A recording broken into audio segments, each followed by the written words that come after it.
I think, let's check on YouTube.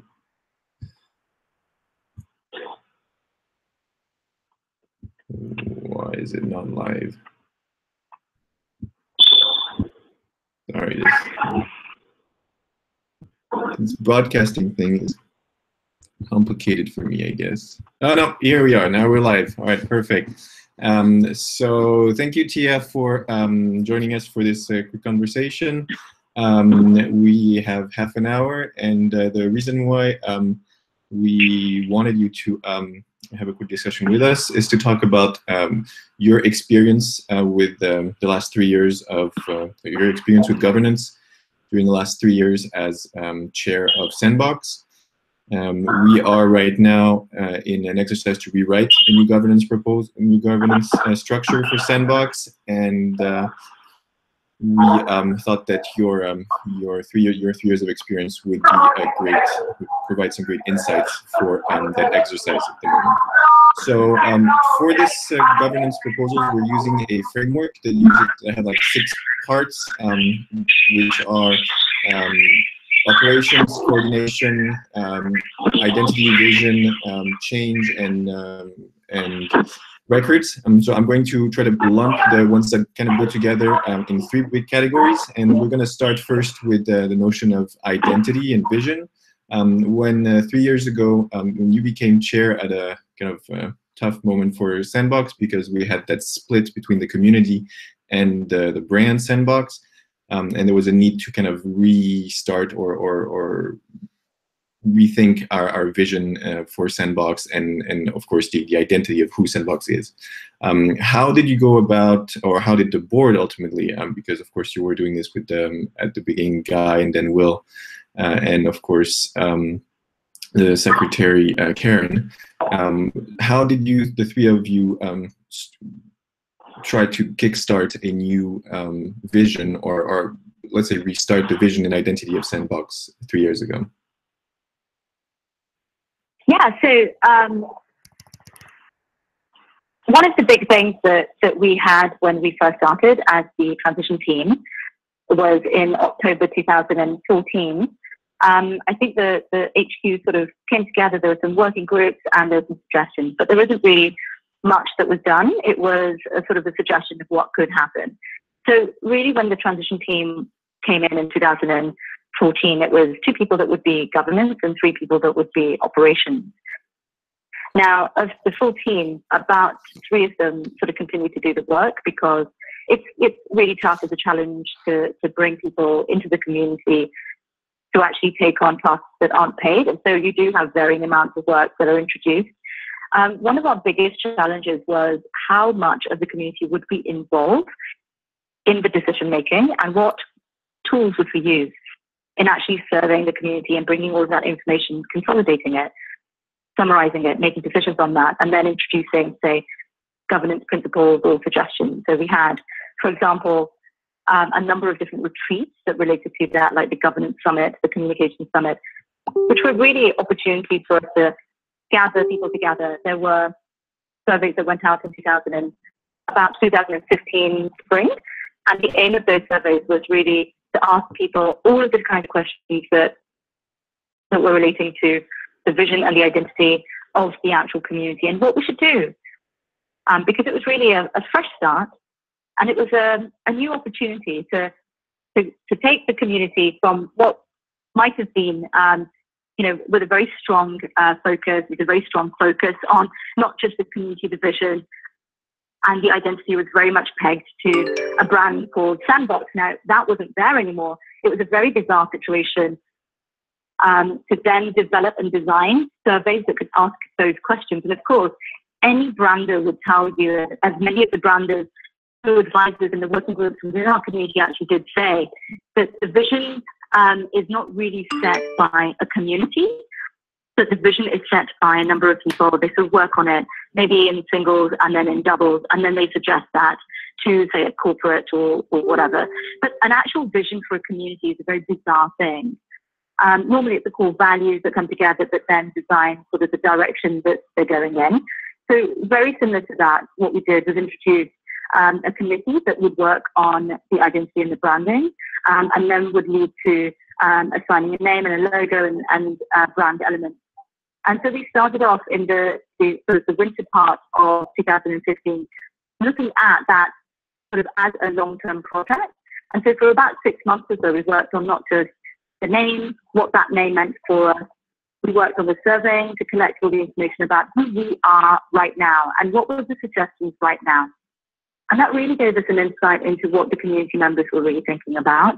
And by reflecting on these sort of community suggestions, we then wrote later on, as you may know, the bylaws. So 2015 summer, I spent all of that summer looking through all of the different surveys and actually consolidating them, putting them into the documents that we then later used as the basis for the charity application. But the point of that was really that we had governance structures and legals and the application forms and what it meant to be a member. And something close to, at the time, about 900 people were in the community. So about 900 people were emailed and re-emailed. And I think that summer was really an opportunity to understand what the community and its members wanted. But there was, there was a polarizing situation. That for some, it was make the decisions and just get on with it. And for others, it was like, how can you make that decision without asking us or consolidating us or inviting us to be part of that conversation? So it was really a chance to go deeper into who we are and how we're going to translate what we are at that moment in time into a structure that made sense. All right. Yeah. How did we end up later on? So I think at earlier this year in 2017, we introduced the manifesto, the Sandbox Manifesto. How did this come about? When was the exercise? Oh yeah, so the manifesto came about because we were at the government summit and we invited the whole community. Can you imagine if the whole community turned up? That's great. But initially, what we wanted was to have our values translated into almost like sentences, and these sentences were representing how we define those values and how we apply them, and the principles that came from them. And so the manifesto started at the government summit in Greece that Alexandra's helped us to initiate. We had about 25 people that joined. Everything was basically put online, and then we initiated the manifesto with a document that started there. Now, there were a number of attempts beforehand. Kind of like operating principles that really allow people to go into much more depth of how we could translate the manifesto almost like a sort of a one-page vision document, because the amount of work that was done and the bylaws were just like a 20-page document that no one ever read.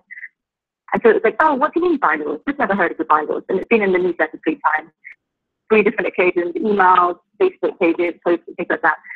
But people don't read newspapers and they don't read Facebook posts. And, it's so easy for us to turn back and say, well, I never received anything. And then you realize that they did, but they just never read it. So it was just an opportunity for us to put it on one page and share it. All right, makes sense. Great. So we're going to move forward to the second part of the discussion, which has to do with operations and coordination. I think it was a big part of the last what you did for the last 3 years.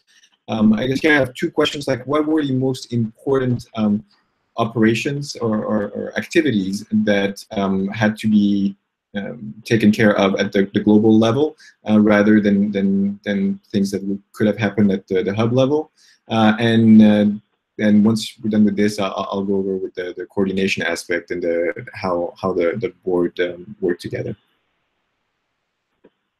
So you can imagine that a global organization is basically working around the clock. I think since last year, I think that we can get it next week, because I have calls at 4 o'clock in the morning. I calls pretty much throughout the day with members of the community who want to know more. Tia, one second. The community that wants to become ambassadors. Yeah, 1 second. second. But it's also coordinating a lot of like the global activities required that we needed teams of people that were regional. So, for example, the ambassadors, anybody who was interested in being an ambassador, I would have calls with them, and I would, kind of like direct them to wherever that the documentation was for it. At the time, we didn't really have a website. We were working a number of times on like a platform that could be behind the scenes like a global sort of platform any of the members could actually have access to. Hey, Tia, can you put your mouth a bit further away from the phone? Because I think I have a hard time understanding. Can you put your mouth just a little bit further away from the phone or something like this? Because it seems like it's resonating. Oh, can you hear me? Yeah, now it's better. Yeah. Sorry, India. Hold on. Let's close that door. So we're basically in an installation at the moment, and it finishes today. It's about 9 days, and we've got our last group of guests that are coming in. Okay, can you hear me now? Yeah, now I can hear you. Yeah, so just start again from talking about the main activities that you were taking. Okay, cool. So basically, there are sort of 3 levels of coordination and operation. Number 1 was sort of like that global level. 2 was like the hub level. And 3 was much more on the kind of like the detail conscious member level. And it was, I'm a new member, how can I get involved? To, I want to be an ambassador, what does the hub mean? To, hey, on a global level, what are the kind of learnings that we can extract from all of our learnings, having had a conversation with so many different ambassadors and hubs and things like that. So it was really an opportunity to coordinate between them. So I ended up being much more of a cross-pollinator of knowledge and information, documents. And so we really did work on global sort of documents on a level, like, for example, having like a Facebook group that we updated not only for the members, but also for the ambassadors. We had ambassadors retreat. We had opportunities on a daily level to kind of, keep everyone up to date with what was happening. And that, I have to say, took a lot of the time that was required. And otherwise it was things like financing different projects. Like, for example, one of the things that we wanted to do was to have like a website, and then on that website we would put all the details of the community. We wanted to have like a platform that we could initiate. We worked on an app, but it didn't have the sort of uptake that we were hoping for. There was a number of different smaller initiatives that were then taken on. But on, say, a hub level, it was, have we got retreats going on? Have we got engagement? Why don't we have engagement? And like really sort of almost on a case-by-case basis, problem solving. And sometimes it was, hey, we hosted an event but nobody came, or hey, we host events but we get the same people coming, or hey, we've got like an event but we can't make it financially viable. How is this retreat going to work? What's the process and the format for these kinds of retreats? We really started with no documentation. So when the event in where we were in Argentina at the time in like June 2014, when we all got the email, we were actually launching a hub, the Argentinian hub, in Buenos Aires. So you can only imagine at that hub, it was just like the most surprising thing where you've got like 1,000 people in the audience and we're launching a Sandbox hub, and then all of a sudden there is no Sandbox the next day. It was the most bizarre thing ever. But actually in every single point, there has been a whole kind of array of communications, like launching a newsletter, putting the information in the newsletter, suggesting what should be in the newsletter, to like updating from HQ, updating on retreats, updating on new ambassadors, putting out calls for help. A number of times it was, hey, we need somebody who can help on the website. Hey, we need somebody who can help on the branding. And then it was like project management, right? Because, it's so easy for you to say that you're going to do it, but then who holds you accountable? Let's say that there are other priorities that come in. And so, you're putting your resources towards trying to sort of encourage, but also update people and encourage like teams to come together and work together. And I think that was a lot of my time was sort of being almost like the counselor behind the scenes or coaching people into the roles. So I would say on a normal chair type of role, you would have, a good budget to work with. We had 0 for a good year and a half. And, the main reason for that was because whenever we did host, campaigns to raise the money or donations to raise the money, we didn't really have a legal setup. We didn't really have a financial setup. And it was difficult for people to know exactly what they were going towards, what the money was going towards. And a lot of like the outputs of the community are really intangible. Like, okay, so we put an event together. Let's say we put a retreat together. Now 2 people met at a retreat, at an event from the community. Let's call them, Michael and Jonathan. And they think, hey, this is really cool. Why don't we put another retreat together? We'll charge people for it. And we'll put like a whole month together. So it's like a really cool event. And then we'll start like a company together. Now, they met through the community. They work through the community, but the clients through the community for their business. They're recording the video in the Cartagena retreat. So it's like there was so much that we were doing that we were almost like a launch pad for a lot of people meeting, a lot of projects starting. but there's no measurement on that. So one of the things that we tried to do was to sort of measure things, measure engagement, get an understanding of who wanted what. I mean, there are a number of occasions where people had conversations saying, hey, wouldn't it be really cool if we had like an event that was global? And it was like, yeah, what about like a Nomad hub? So we opened a Nomad hub. Oh, we don't have a hub in Bogota. Let's open a hub in Bogota. It was like, how about we have like a summit for everyone who can't make it to the global summit?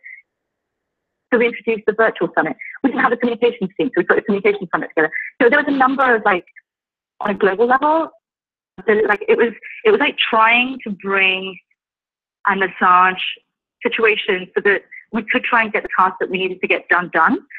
But often it was left on, the shoulders of the people that were either organizing it, or it was much more of like a project management type of role rather than a chair.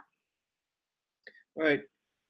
So what I hear from this is that that separation between operation and coordination, meaning the board and more like the day-to-day activities of communication, hub relations.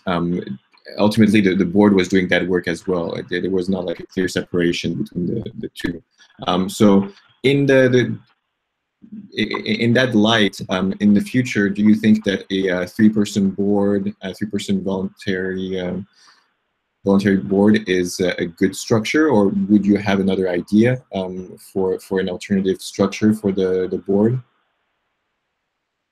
Yeah, so when you emailed me about this, I was thinking a lot about whether you really need that sort of hierarchical structure or whether you need ambassadors. Like, imagine if every single member once they joined, agreed, like signed the contract, whatever that was, a document that said that we all co-own this community. Like, let's say if every single person who joined the community became like a shareholder of whatever organizational legal structure we wanted to have. For example, at the moment, we have a holding company that has the brand. We've got more brands to be transferred into it. But then it's the holding company for something that the whole community sort of works around. So you have like a 6-month period where you figure out whether this is a community that you want to be part of, and like those kind of commitments that, hey, look, I want to be this much engaged, I want to do this much towards the community of Sandbox, and then having done that, you basically give agency to every single member. Now, what happens otherwise is that this is not a free for all. There's a lot of time, a lot of effort that goes into launching any of these sorts of events. There's so much work that is done towards organizing application round every single year, or sometimes twice a year. There's people who look through all those applications. There's people to take time out to interview people, to look through the wows. I mean, the operation, like on a global level, we're talking about at least 80 or 90 people doing almost like a half-time or a part-time sort of job, because you don't want it to feel like a job, but it ends up becoming like a job. Like a retreat can take something up to a month to organizing not only the marketing of it, getting all the information out there, organizing the event, the location, making sure all the food is going to be okay, how is everyone going to get there, what kinds of workshops they're going to have. Something like the Global Summit can take something close to a year, and that's almost part-time work that you're doing at least 6 months in advance of the Global Summit. And that's the reason why we initiated this whole idea, the Berlin Summit, the Berlin Retreat. So what if, aside from paying the people who are organizing something at least half the amount, why don't we pay, the community something as well? So, for example, the community gets, 50% of the exact amount of, so you've got whatever money is spent. Once that's recovered, whatever money is left over, 50% should go towards the people who actually take the initiative, put the time in. And that was really in the LA retreat. We had like a city retreat in LA when we launched the hub there. And the aim of that was really to initiate this whole sort of idea that, look, there isn't somebody else that's going to come and do the work for you. You've got to do it yourself. And this is how you do it. If you want to be involved, this is how you get involved. And it was really about democratizing that information, crowdocratic decision-making, having platforms that could allow us to do that. Fees, right? I mean, whether you want to call it a donation, a fee, basically, we take the sort of mentality of the charity, but that really came because nobody wanted to put money towards our community initially. You'd ask anyone, and there was about 200 people of the, I think, 1,000 people that we asked that actually did put the money towards it. There was between $5 and $1,000 that was put towards the donation of what was the unknown next step of the community. And that's 200 people that said, you know what, I don't care. I'm going to put my $5 towards it. I'm going to put my $1,000 towards it and say, whatever, go for it. I'm here to support you. So what of the people who pretty much sit back for 6 months, don't get involved, don't do anything? But then when it comes to, you know, maybe something they require in the community, that's when they'll come in. So it's just to reduce that sort of transactional behavior and increase that sort of the give more than you're expecting to take, because that always comes round. And so that sort of philosophy at the basis of the government structure, and when it comes to, say, ambassadors. So imagine because any ambassador is going to have to do all of that work. If you remove the idea that there is an ambassador that's basically always going to take on the slack, or if you take away the possibility of having 3 people in the board that take on the slack if nobody else does the work, then the community has to come together. Then the people have to come together to organize things. And then we initiated, I don't know if you remember, but every single batch we said, okay, so now we're going to have like the year cohort, or we're going to have 15 people that come in every single year, and then we're going to connect them across cities. So we had like dual retreats. So for example, between London and Dublin, we tried with the new batches to bring them together so that they would meet each other. So there was like a regional summit that we could then introduce. So there was like a regional support. So even if people couldn't travel all the way to Singapore, or they couldn't travel all the way to, you know, Latin America, but at least regionally they'll be able to meet. So whether it's in Sao Paulo or whatever. So what you're saying? But that then, you know, what it does is it makes people need initiatives, right? So it needs the input and the engagement and the time and the effort. So you can pay people to do that. And if, of course, you're going to have this more donation-based model, what it does is it reduces the time and the effort and the quality of the time and the effort. You can't confirm that everyone is going to put in 100% of their time and effort to make sure that something works. So right now we've got the time. I mean, during the transition, during a number of like the 3 years that I used to help out, I found that people would say yes to something, but then they would, no, not turn up. And it was like, okay, well, you said that you're going to do it. Would you do it? Would you do it? 2 months later, I send an email out. And it's like, really, seriously, just tell us if you're not going to be able to do it. Because we can either get on with it ourselves, or we can find somebody else that can at least help. And I think this was the kind of the dragging force which we could do without. All right, so you feel like a broader base, so like a large amount of people participating rather than a smaller team at the top would be more efficient, or not more efficient, but would actually be a better a lot of the documentation is open source, right? We've worked on this on global teams. Like we put all of the documentation together. We have a full folder of all information that we've gathered over 3 years. We've interviewed people, all the surveys are there. Every single question that you could possibly ask is already there. So the thing is that people can become quite lazy and say that, oh, I've got a really good idea, but they probably are not going to read through all of the documentation to make sure that it hasn't already been answered. Yeah. And that's the thing. Every 2 years, people want to have the same questions again, and that's fine. But also realize that every 2 years it does happen. It's just natural. It's part of the community that they want to, have a sort of like an initiative to have the question over again and again, right?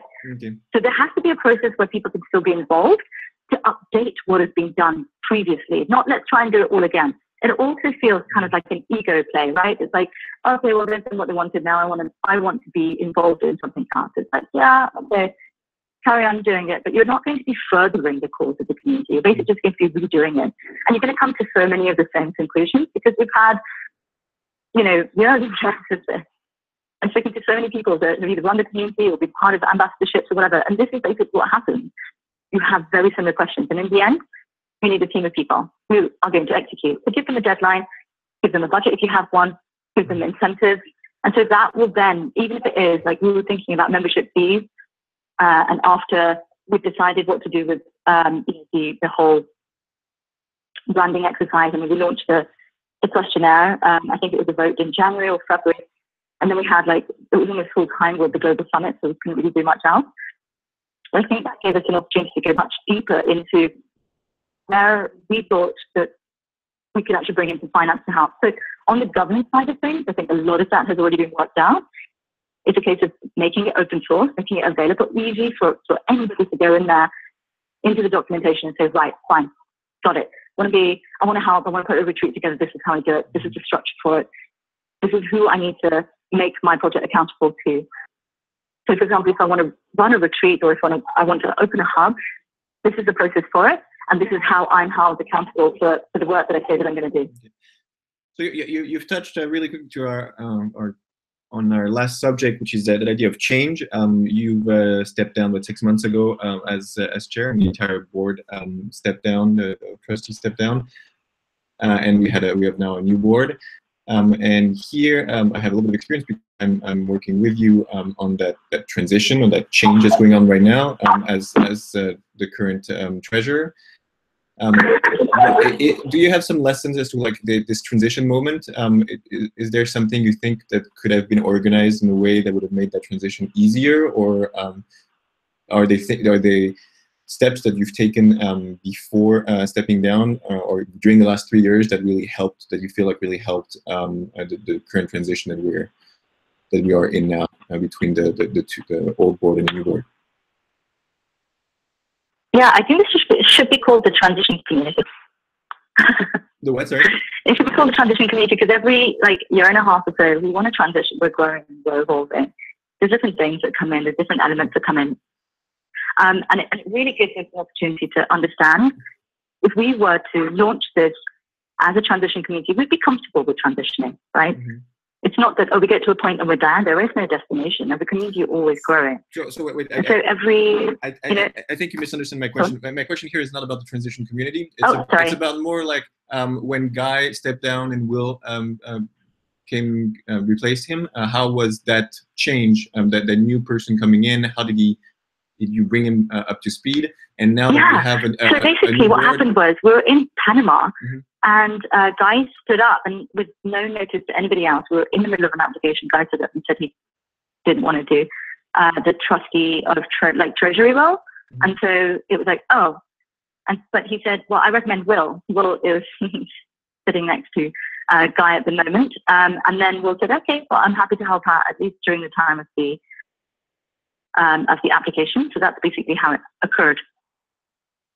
Okay, but the question is more, so that's one example of how did all the work that Guy had done, how did Will actually come up to speed? How did you all the current affairs, how all the current affairs were transferred from one person to another? And now with the current board, I can give you an example of what's happening right now. Yeah, sure. What's normally kind of like part of the what normally happens is basically everyone works on the documentation, which is globally available on our folder.